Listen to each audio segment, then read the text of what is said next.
মানে প্ৰথমতে চেন্নাইত গৈছিলোঁ। তাত মানে মোৰ নাৰ্ভৰ প্ৰব্লেম আছিল, এই পিঠিত আৰু কঁকালত নাৰ্ভটো চেপটা হৈছিল। তাত ট্ৰিটমেণ্ট কৰিলোঁ। তাৰ পৰা ধুবুৰীত চেন্নাই ডক্টৰ দেখালোঁ, মঙলদৈত দেখুৱালোঁ, গুৱাহাটীত দেখুৱালোঁ। তাত মোক একেবাৰে ভাল পোৱা নাই। কিন্তু লাষ্টত আমাৰ আয়ৰ পৰা কিউত ডেকা এখেতক মই পালোঁ। এখেতে মোৰ ঘৰত যাই ট্ৰিটমেণ্ট কৰিলে। ট্ৰিটমেণ্ট কৰাত মই মোটামুটি 70% ভাল পাইছোঁ, আৰু 30% আছে। এতিয়া ইয়াতে মই আজিৰ পৰা আপোনালোকে এইখন ইয়াত খুলিলে অনুষ্ঠানখন, ইয়াত আজিৰ পৰা আহিম, আৰু যথেষ্টখিনি মই ভাল পাইছোঁ। মানে কি হৈছে? এই মোৰ মানে নাৰ্ভৰ প্ৰব্লেম, নাৰ্ভটো চেপটা হৈছিল, পিঠিত নাৰ্ভটো মানে চেপটা হৈছে, আৰু এই কঁকালত চেপটা হৈছিল। বিষত থাকিব পৰা নাছিল।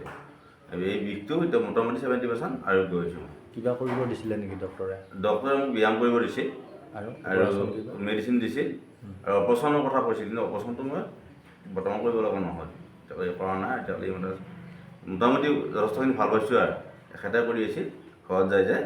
আৰু এতিয়া কালিৰ পৰা মই ইয়াতে আহিম, আজি অলপ কৰিলোঁ ইয়াতে, এইখিনি।